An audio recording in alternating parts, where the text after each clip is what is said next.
함께 보도록 하겠습니다. 로마서 2장 6절에서 11절 말씀입니다. 오늘은 본문의 말씀을 가지고 영광과 존귀와 평강이 있는 삶이라는 제목으로 말씀을 증거하도록 하겠습니다. 할렐루야. 오늘 영광과 존귀와 평강이 있는 삶이라는 제목으로 하나님 앞에 말씀을 증거하는데, 여러분, 그 전에 먼저 이 고통이라는 문제에 대해서 잠시 말씀드리고 싶습니다. 여러분, 고통이라는 것은요, 개인이 느끼는 것도 있지만 사회 전체가 느끼는 것도 있습니다. 사회에서 오는 고통이죠. 둘 다 대단히 고통은 힘든 것입니다. 문제이긴 하지만은, 그러나 사회적인 것, 이 사회에서 오는 이 고통은 한 개인의 잘못과 개개인에게 미친 영향이 아니라 사회가 직접적으로 개인에게, 모든 개인들에게 미친 것이기 때문에 그 영향은 사회를 더 나쁘게 만들 수 있는 겁니다. 그래서 이 사회적인 고통은 더 심각하다 말씀드릴 수 있겠습니다. 여러분, 그 사회적인 고통 중에서 세금이나 여러 가지 그 병역의 의무나 여러 가지 것들도 있을 수 있습니다만은, 가장 큰 문제 어떤 것이 있을까? 저는 공정의 문제다 이렇게 생각합니다. 공정하지 못한 문제, 사회가 공정한 세상이 되도록 만들어줘야 되는데 이거를 지켜주지 못해서 불공정이 성행하도록 하는 것, 이것이 굉장히 큰 고통이다. 저는 오늘 이 말씀을 드리고 싶습니다. 여러분, 입시 비리가 해마다 문제가 되고 있죠. 그리고 선거 때마다 문제가 되고 있습니다. 입시 비리가 왜 문제가 됩니까? 누군가가 특혜를 받아서 불공정하게 합격한다면은 학생들은요, 정말 공부를 열심히 할 이유를 상실해버릴 겁니다.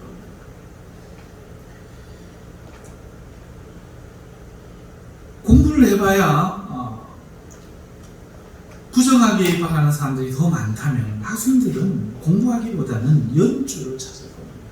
그리고 뇌물을 바칠 생각을 하겠죠. 누가 공정하게 수업에 참여하기를 원하겠습니까?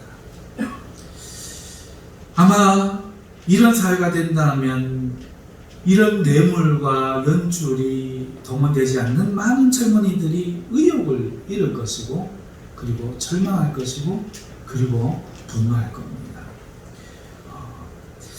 여러분, 우리는 이미 이런 사회를 한번 경험한 적이 있었는데, 그것이 바로 뇌물과 당파 싸움으로 얼룩졌던 과거 왕조 시대입니다. 백성들에게는 도무지 희망이라는 게 없었습니다. 기득권은 지배층의 전유물이었고, 하층 고통의 구조에서 그 기득권을 얻는 것은 거의 불가능한 일이었던 것이죠. 그리고 우리는 그런 시대로 다시 한번 돌아간다는 것에 대해서 아주 심각하게 느낄 것입니다. 아무도 동의하지 않을 거예요. 찬성하지 않을 겁니다. 그래서 이 입시 비리 문제가 심각한 거죠. 젊은이들이 이렇게 된다면 희망은 사라지는 것이기 때문입니다. 그런데요, 이런 불공정의 문제가, 여러분, 불구의 몸이 아니라면 누구라도 공정하게 의무를 다해야 될 이 신성한 국방의 문제, 곧 군 입대 문제까지 꽂혀져 있다는 사실을 오늘 처음 듣고 놀라시는 분은 없을 겁니다. 과거에는 군대를 갔다 왔다는 것이 그렇게도 우리 남자들의 자랑이었고, 그 아이를 둔 그 아이가 2명, 3명이 되는 부모들의 자랑이었죠. 그런데 이제는 이 군복무가 조롱의 대상이 되고 있는 현실입니다. 군인이 이런 조롱을 받음으로 사기가 떨어지고 있습니다. 사기가 떨어진 군인이 어떻게 나라를 지킬 수 있습니까? 나라를 지키기 위해서 군대에서 죽어가는 것을 영광으로 알았던 그 사기가 이 나라를 여기까지 지켜오게 했는데, 그것이 다 던져진다면 도대체 우리는 어떻게 안전할 수가 있을까? 그런 생각이 안 들 수가 없습니다. 여러분, 지금 젊은이들이 사용하는 언어를 보면은 이 고통이 고스란히 들어있다는 사실을 알 수가 있는데요. 여러분, 혹시 금수저, 은수저, 흙수저라는 표현을 들어보셨습니까? 이 표현 안에는요, 도무지 노력만으로는 해결할 수 없는 태생적, 경제적인 그 벽에 대한 고통이 들어있는 겁니다. 타고난다는 거죠. 여러분, 군 입대를 면제받은 사람들을 신의 아들이라고 하거나, 혹은 군복무를 다 수행한 사람을 어둠의 자식이다, 이렇게 표현하는 말을 들어봤습니까? 이것 또한 젊은이들의 말인데, 사회의 권력과 불공정에 대한 그 고통이 여과 없이 들어있는 거죠. 그렇지 못한 자신을 어둠의 자식, 그렇지 못한 자기는 흙수저, 이런 고통이 이 말들에 고스란히 들어있는 겁니다. 여러분, 이런 불공정한 세상이 주는 이 정신적인 고통은 육체적인 고통과 비교할 수가 없는 겁니다. 육체적인 고통을 받으면 벌크업을 합니다. 그리고 몸이 더 힘이 세지지요. 반대로 정신적인 이런 고통, 해결할 수 없는 고통은 어떻게 합니까? 사람을 죽여버리는 겁니다. 비피하게 만드는 겁니다. 여러분, 이런 고통을 느끼니까 젊은이들은요, 기성세대에 대해서 분노할 수밖에 없는 거예요. 세상이 왜 이러냐는 거죠. 내가 이렇게 안 만들었다는 거죠. 노력에 대한 자신의 모든 희망을 빼앗아 가버리고 의욕을 꺾어버리는, 의욕을 상실케 하는 이런 세상에 대해서 분노 말고는 남는 게 무엇이겠습니까? 결국 이런 불공정은 여러분 부메랑이 되어서 어두운 세상이라는 결과로 우리에게 돌아올 것이 자명합니다. 지금 이것이 2021년 이 시대의 아픔이요, 문제인 거예요. 고통인 것이죠. 지금은 어느 때보다 공정하고 공정을 지키는 정치와 사회적 약속이 중요한 시기라고 저는 정말 자신 있게 말합니다. 정말 뜨겁게 말합니다. 정말 크게 외치고 싶습니다. 더 이상 이를 방치한다면 우리는 돌이킬 수 없는 사회적 고통과 직면해야 될 것이라고 저는 예언합니다. 여러분, 오늘 이 본문에서 바울이 하나님에 대해 이렇게 말하는 장면을 볼 수 있습니다. 하나님은 각 사람에게 그 행한 대로 보응하십니다. 이 말씀이 얼마나 중요하고 기쁜 말씀인지 우리는 깨달아야 합니다. 이렇게 행한 대로 보응하시는 하나님, 이 하나님이 다스리는 세상이 얼마나 희망적인 세상이 될 수 있는지를 우리는 이제 이 본문 말씀 속에서 발견할 수 있어야 합니다. 하나님이 아들이라고 봐주고 친척이라고 봐주고 아부한다고 봐주면 하나님 나라는 천국이 아닙니다. 거기가 바로 지옥이죠. 그 희망을 우리에게서 뺏어간다면 우리는 이 세상을 정의롭게 바르게 살 이유가 사라지는 겁니다. 그 나라에 가봐야 그럴 텐데. 여러분, 하나님이 사랑이시라 할 때 그 사랑이라는 말이 누군가에게 불공정한 일을 행하실 수도 있다, 이런 말은 결단코 아님을 우리가 깨달아야 됩니다. 오늘 6절의 말씀은요, 이 믿는 자들에게 향하여 하는 말씀이지 믿지 않는 세상 성도들에게 하는 말이 아니에요. 7절을 보십시오. 영생으로 하시고 라고 있지요. 이 말씀은 영생을 바라는 건 믿는 사람들이니까 믿는 자들에게 주시는 말씀이에요. 믿는 자들에게 주실 뿐만 아니라 나머지 이후의 말씀도 다 믿는 자들에게 행하시는 말씀. 행한 대로 갚으시리라. 이 말씀이라는 거죠. 이게 왜 중요합니까? 이 말은 하나님을 믿는 자들에게 그 행위대로 갚으신다는 말씀이에요. 안 믿는 사람들에게 너희 벌 받을 줄 알아, 이런 말씀이 아닙니다. 믿고 있는 자들에게 행한 대로 갚으신다, 이렇게 말씀하신다는 것이죠. 그래서 오늘 이 말씀을 들은 모든 성도들이 이 말씀에 대해서 새롭게 깨달으실 수 있기를 주님의 이름으로 축원합니다. 여러분, 이거를 몰라서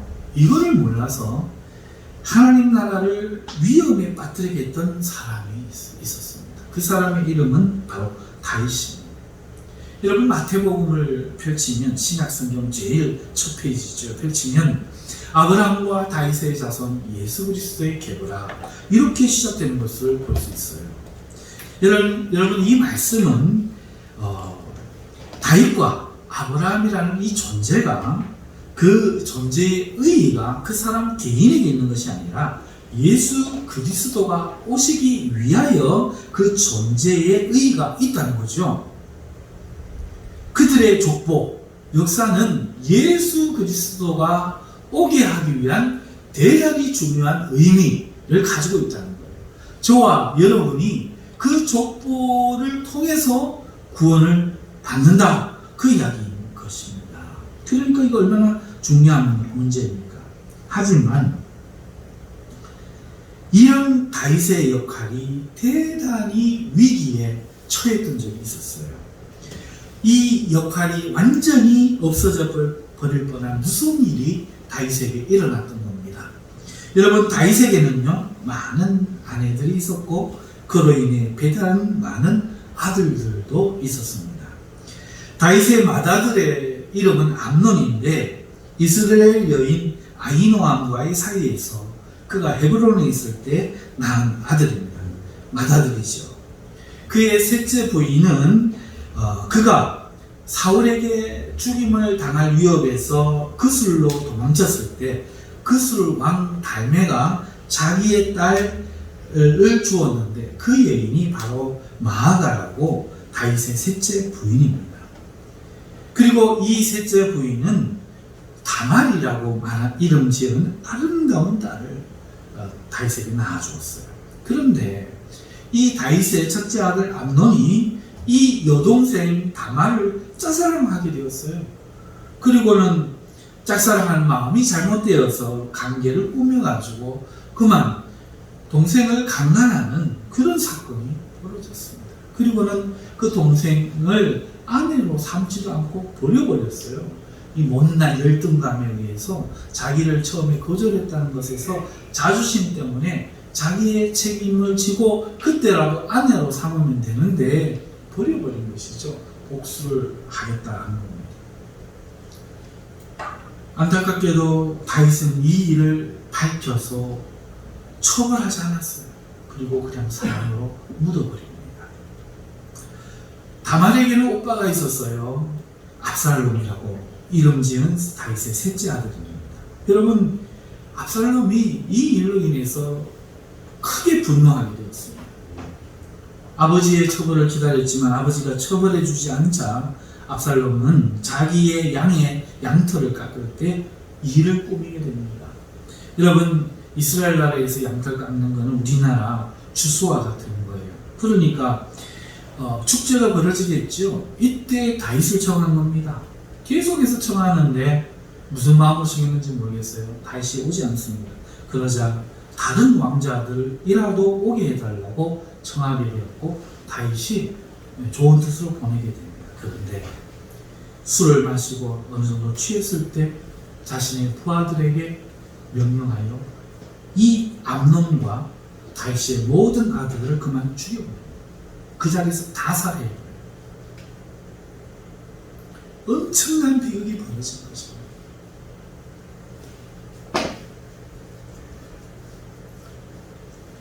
다윗이 심각한 것은 이때도 또 처벌하지 않는다는 거예요. 압살롬이 이런 일을 벌였는데도 처벌하지 않습니다. 도대체 다윗의 생각이 어떠했는지 저는 모르겠어요. 하지만 아마 이런 생각을 하지 않겠나 추측하는데, 암논이 다말에게 벌였던 이 일은 아직 철없는 아들이 사랑에 빠져서 그랬겠지, 뭐 좋은 생각을 했을 수도 있겠습니다. 그리고 이미 벌어진 일 처벌한다고 해서 달라지겠냐 생각할 수도 있겠지. 그리고 괜히 건드려서 문제를 삼는 것보다는 사랑의 문제를 뭐 어떻게 한다고 되겠냐, 시간이 지나면 약이겠지, 그리고 기다려주면 둘이 살게 하면 될 거야, 아마 이런 생각을 했을 수도 있겠지요. 아마 시간이 지나면 가족 간에 계속 미워할 수 있겠느냐, 가족 간에 혈육 간의 일인데 좋아지겠지, 이런 희망적인 생각을 했을 수도 있겠지요. 하지만 전혀 이런 생각을 했다면 완전한 착각입니다. 어마어마한 일이 벌어진 거죠. 누구 잘못인가요? 압살롬이 돌이킬 수 없는 일을 저질러버린 거예요. 여러분, 이 비극 앞에, 형제의 참혹한 사륙 앞에 여러분, 다윗이 크게 분노합니다. 하지만요, 다윗은 이때도 처벌하지 않습니다. 부하들은 다윗에게 강력한 처벌을 원했지만, 간청했지만, 다윗은요 다른 곳으로 그저 유배를 결정합니다. 좀 떠나 있어라. 왜요? 이 아들밖에 안 남아서 그런지 모르겠습니다. 이때도 다윗의 마음이 어떠했는지 모르겠지만, 압살롬을 죽인다고 죽은 아들들이 돌아오는 것도 아니고, 또 성경에 보면은 다윗이 압살롬을 굉장히 사랑했다는 것을 알 수 있습니다. 너무너무 아름다운 아들이었어요. 용기도 있고요, 지혜도 있고요, 남자다운 아들로서 다윗의 마음에 들었겠지요. 그래서 이 아들마저 죽이는 것이 싫었을 수도 있습니다. 비록 한때 죄를 지었지만 과오를 뉘우치기만 하면 압살롬은 자기보다 더 좋은 왕이 될 거야, 이런 생각을 다윗이 했는지도 모르겠습니다. 하지만 이번에도 오판이었어요. 시간이 지나고 돌아온 압살롬은 성문에 앉아서 찾아오는 백성들을 만나기 시작했습니다. 그리고 너희를 재판해 주는 사람이 없지?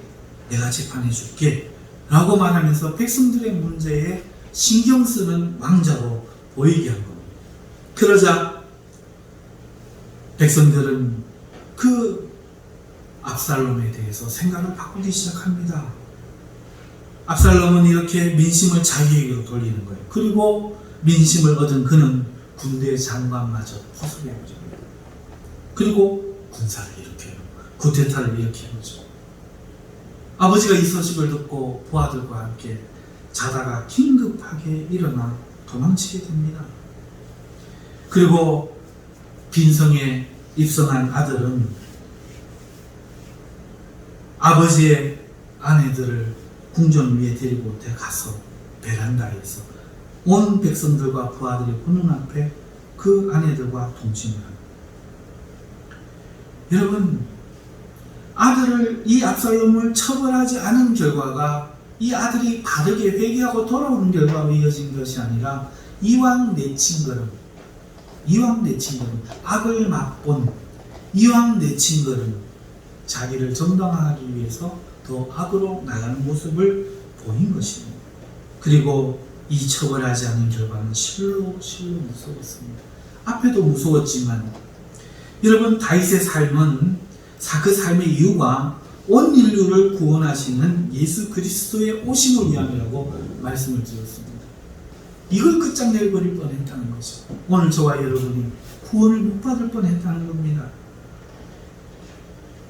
다윗의 이 개인적인 불공정, 이 불공정, 죄를 지었으면 처벌해야 되는데, 상을 주었으면 칭찬해야 되는데, 그러지 않은 이 모든 것이 전 인류를 끝장낼 수 있었다 하는 겁니다.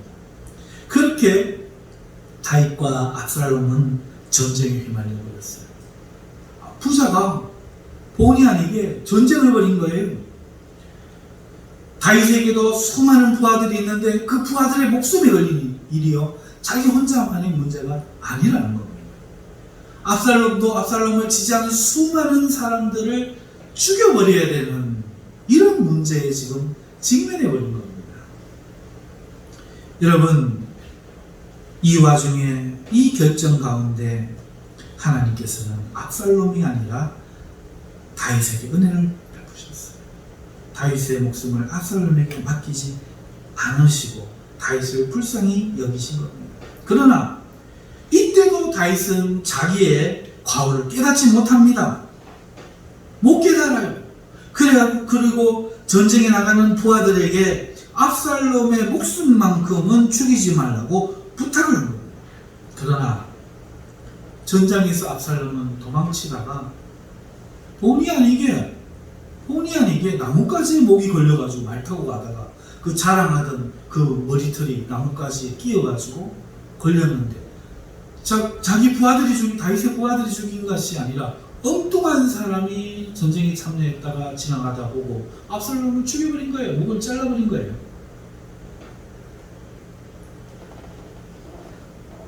하나님이 처벌한 거죠. 그런데 비록 비통한 사실이긴 하지만 부하들은 이 전쟁에서 이기고 돌아오게 되었는데 다윗은요, 돌아온 이 부하들 앞에 자기를 위하여 목숨을 걸고 싸워준 그 다윗 앞에 그 노고를 취하기보다는 죽은 아들을 보고 그 죽음 때문에 슬퍼하며 통곡해 버립니다. 이에 부하들이 이 다윗의 모습, 공정하지 못한 모습, 아들이란 혈육에 치우쳐 있는 모습을 보고 자기들의 그 목숨을 건 싸움에 대해서 일말에 기뻐하는 치아의 말이 없는 이 다윗을 보고 시리에 빠져가지고 고향으로 돌아가 버려요. 다윗에게는 굉장히 용맹하고 이 모든 전쟁의 승리를 일으켰던 아주 충직한 큰 장군이 있었는데 이름이 요압입니다. 요압이 이때 다윗에 대해서 충성의 마음을 꺾어버리고 다윗을 배신해버려요. 충성할 필요가 없는 거죠.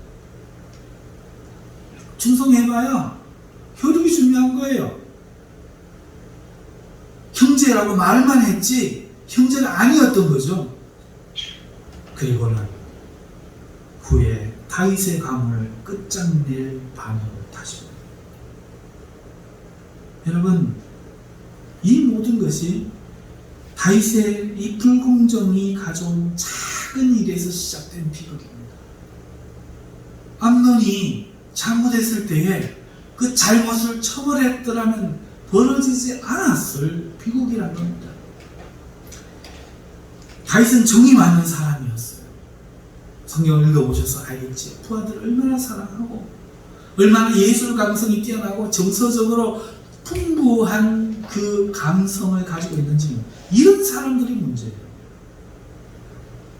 그 잘난 감성 때문에, 그 잘난 사람 때문에 희망적이라는 거죠. 그리고 이 사람들은 용기도 발휘할 수 있는 거예요, 다윗처럼. 그래서 항상 인간에 대해서 희망적인 생각을 갖습니다. 당장의 잘못을 처벌하기보다 더 나은 상황을 믿는 거예요. 그리고 용서하고 기다리는 편이 되는 겁니다. 사람을 믿는 거죠. 사람을 믿는 겁니다. 이게 비극을 불러온 거예요.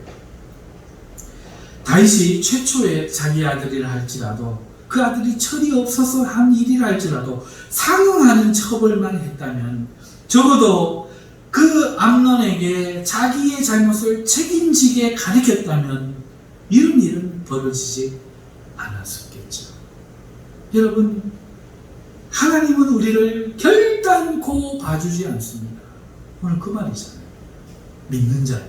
네가 행한 대로 갚으시라.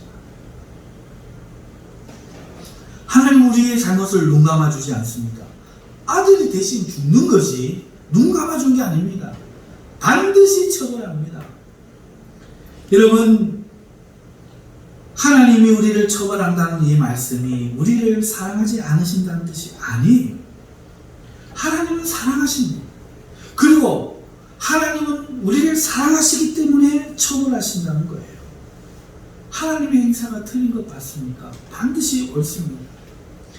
여러분, 하나님은 반드시 그 행한 대로 갚으시기 때문에 하나님이 왕이 되어 다스리는 나라에서 모든 그의 자녀들은 반드시 오름이 지켜지고 노력이 보상받을 수 있음을 믿고 살게 될 수 있는 것입니다. 하나님은 결코 자기의 아들이라도 봐주지 않으실 것이고 정의롭게 하실 거기 때문에 누구라도 하나님의 그 의를 믿고 죄를 멀리하고 바르게 살 것입니다. 여러분, 이것이 바로 천국 아닙니까? 죄 지은 놈 덮어주고 잘못한 놈 용서해주면 누가 천국에 가고 싶어 하겠습니까? 그게 바로 이 땅 아닙니까? 바울은 지금 이 사실을 로마 교회의 성도들에게 이런 뜻으로 말하고 있다는 거예요. 우리가 아는 그런 뜻이 하나님은 그래 죄도 벌하시기도 하지, 이런 뜻이 아닙니다. 믿는 자들에게 반드시 지금 믿는 너희들이 행하는 모든 일에 하나님은 처벌하시리라, 이렇게 말씀하고 있다는 겁니다. 너희가 성도들이라고 하나님이 봐주실 줄로 믿지 마라. 하나님은 그 행한 대로 보응하십니다. 하나님은 반드시 그렇게 하시는 분이다. 이렇게 하나님에 대해 정의하고 있다는 것이죠. 여러분, 그러면 하나님의 은혜에 대해서 한번 생각해 보십시오. 하나님이 이렇게 처벌하신다는 것은 사람은 그러면 어떻게 되는가? 은혜는 어떻게 되는가? 여러분, 하나님은 그 사람이 행한 대로 갚으십니다. 죄는 죄대로 갚으시고 잘한 것은 축복으로 갚으십니다. 하지만 죄대로 갚으실 때에, 보응하실 때에 우리가 그러하듯이 악인처럼 처벌하지 않으십니다. 끝장내버리지 않으신다는 거예요. 돌이킬 길을 여시고 상응하게 보응은 하시되 오히려 그 보응이 전화위복이 되어서 그 사람이 바르게 깨닫고 돌이킬 수 있는 은혜 또한 베푸시고, 또 그렇게 할 때에 하나님은 그 사람이 일어날 수 있도록 도우시는 분이라는 뜻이에요. 절대로 잘못을 덮어주시는 분이다, 이런 뜻이 아니라는 겁니다. 그러나 세상은 어떻습니까? 끝장내버리잖아요.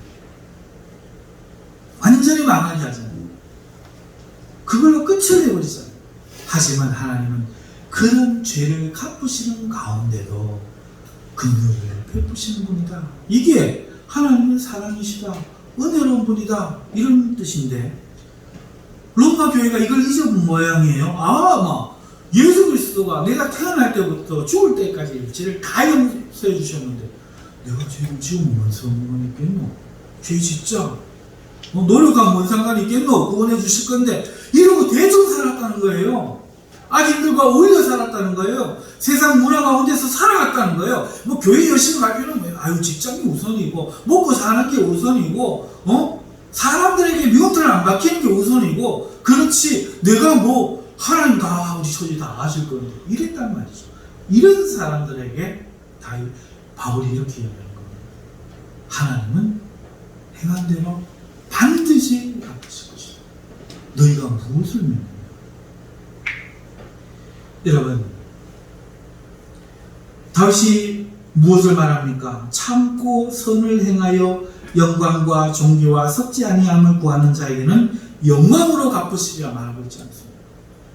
오늘 믿는 사람이 그냥 대충 살아도 천국, 열심히 살아도 천국, 다 잘했어 내 아들들 잘했어, 하나님이 이러신 분이 아니라는 거예요. 믿는 자들 중에 참고 선을 행하여 영광과 존귀와 썩지 아니함을 생각하고 오늘 이 땅을 살면서 죄와 타협하지 않고 불의에 빠지지 않고 세상의 쾌락대로 살지 않고 영광을 구하고 존귀를 구하고 썩지 않은 사람을 구하는 자들에게는 그 사람들에게만 영생을 주시고, 아멘. 오직 당을 지어, 여기 보세요. 오직 당을 지어 내 편, 네 편 만들어. 내 편. 네가 날 사랑했으니 니는 내 편. 니 나에게 나쁘게 이야기하는 너는 나쁘면 가만두나 봐라. 반드시 죽여볼 거다. 오직 자기를 사랑하는 마음에 내 편, 네 편, 당을 지어 무리를 지어 하나님의 사랑하라는, 용서하라는, 주님만을 위해서 살라는 이 진리를 따르지 아니하고 불이 세상에 말하는 그 그것을 쫓아 사는 자들에게는 진노와 분노로 갚으신다. 지옥 간다. 그 말입니다. 그건 믿음이 아니라는 거예요. 믿음은 행함이라는 거예요. 예수님을 믿고 구원받는 길은 누구에게나 열려져 있지만 그 예수님을 믿기 때문에 진리를 따라 사는 사람에게는 노력이 아니라 그 행함이 보여준 믿음으로 구원을 받는다는 거예요. 그러나 어떤 사람이 그 예수님을 믿지 않고 그런 행함을 보였다고 해도 그 사람은 구원 못 받는 거예요. 그러니까 행함이 아니고 믿음이라고 하지만 믿음이라고 할 때 이 행함마저도 사라지는 게 아니에요. 믿음을 빼고 행함해봐야 아무 의미가 없다는 말이 그 뜻이지, 믿음은 반드시 행함이 있는 겁니다. 세상에서 출애굽하지 않으면 믿음이 아니에요. 죄에서부터 결별하지 않으면 믿음이 아니에요. 하나님의 말씀을 따라 살지 않으면 믿음이 아닙니다. 대충 살아도 되는 믿음은 없습니다. 이것이 성경의 뜻이다. 이렇게 지금 바울이 이야기하고 있는 겁니다. 믿는 자들에게.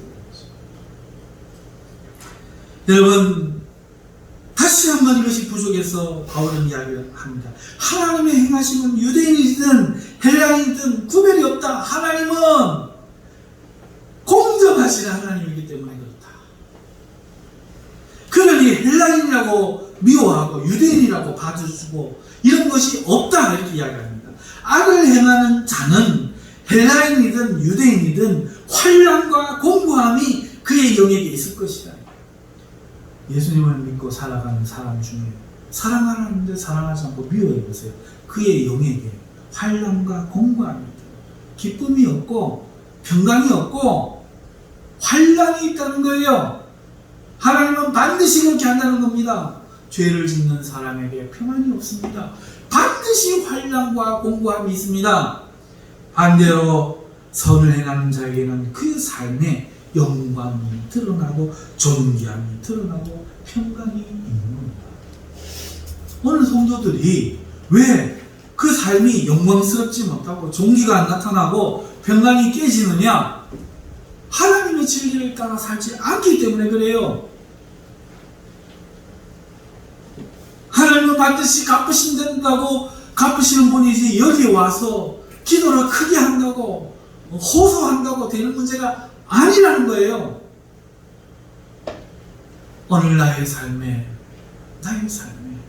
하나님 말씀대로 살아내느냐, 이유가 있느냐, 네가 화내는 이유가 정당하느냐, 그런 문제가 아니라 하나님께서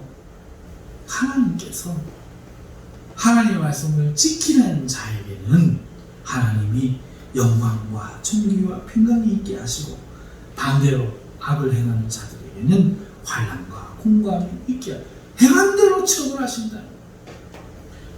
법에 있어서도 마찬가지 아닙니까? 그 사람 마음으로만 짓는 거, 그 사람 죽여버리고 싶다. 한 짓이 어떻게 빛깔스럽겠노? 아, 저 사람 저 악이다. 하지만 내가 죽여버리면 살인죄로 내가 잡혀가잖아요. 하나님 우리 마음을 그렇게 떠보지 않으신다는 거예요. 우리의 행함대로 판단하시. 이게 바로 공정의 문제라는 거예요. 우리의 마음이 어떠했을지 헤아리는 것은 개인의 차원이고 하나님의 사랑의 차원이고, 오늘 우리의 행위는 공정인 차원입니다.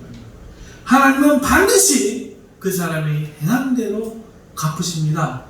아멘입니까?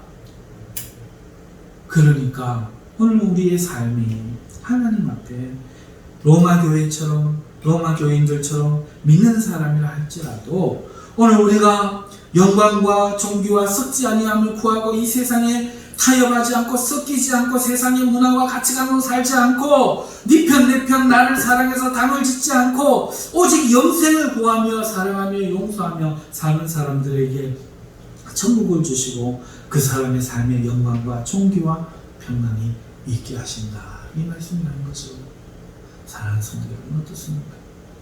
오늘 우리가 어떻게 살아야 합니까? 어떻게 해야 오늘 우리의 이 환난과 공고와 고통 가운데서 벗어날 수 있습니까? 오늘 주의 말씀대로 사는 길이 유일한 줄 믿습니다. 다 같이 기도하겠습니다. 우리 하나님 앞에 내가 하나님을 믿는다고 하면서도 사랑하지 못하고 거짓말하고 최선을 다하지 못하고 이기심으로 살고 그렇게 오늘 우리의 삶을 살았던 것을 하나님 용서해 주옵소서.